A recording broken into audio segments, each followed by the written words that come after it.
Hello, grade fours. This is your video to explain the Going Solo Story Challenge. So this week, our Going Solo Story Challenge is going to be one of our bigger projects because we're going to have 3 different parts where we show how much we can learn about our Going Solo story. That way, when it is your turn to write your story, you will know as much as you can. Now, to find the Going Solo Story activity, we're going to go back to Google Classrooms. Under this week's topic, we're going to find it in Google Classroom.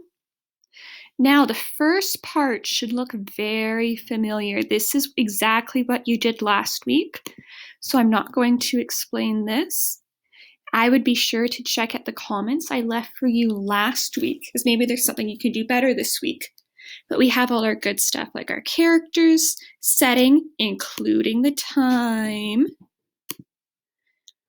the problem, obstacles, and solutions. Now, part 2 is new. Part 2 is where we summarize the experience of going solo. So you are trying to explain this story to someone who has never read it.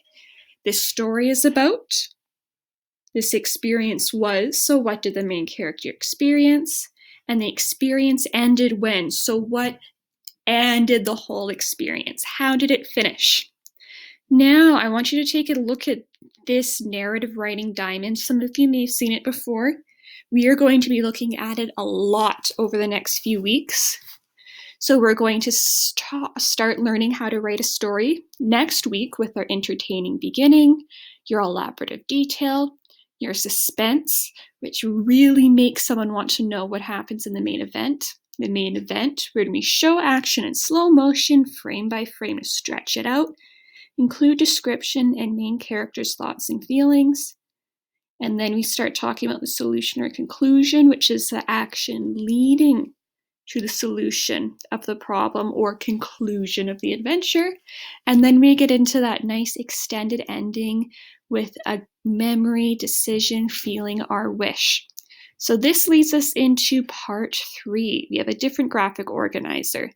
Now, I do have an example of what this may look like, but I will show it to you after.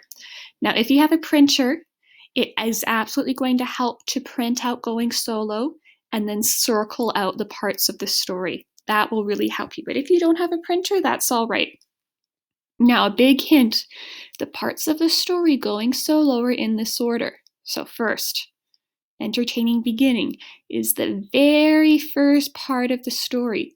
So you are going to tell me which part of the story it is. So this is going to be at the very beginning, but how much of the beginning? And you're going to write that here. And then your quote is going to be, let's say, a few words from the part of the story. That's so I know you know what part it is. If you just say the beginning, yes, I know it's called the beginning. You're a pretty smart group, I'm sure you've got it. So you're going to put a quote where Billy jumps in a sailboat and feels the blah, blah, blah. And then next part is going to have our descriptive detail where you tell me what part of the story, and then you give me a direct quote or words. Then you do the same thing for suspense when you really want to know what happens next. So good story writers know how to use their words to really make the reader engage. So you're going to do the same here. The main event is going to be really big, so you'll have an easier time finding this. Solution is going to be how your main event ends. And I really love the extended ending because it shows how that main character changes and they might end on a memory, a feeling, or decision. You are going to find that for me. Now, those are your 3 parts of your Going Solo Story Challenge. If you would like a hint for part 3, because it is a little harder, there is an example here. It's for another story. Oh, that lets me know I'm running out of 20 seconds. Come on, load for me. So going to load.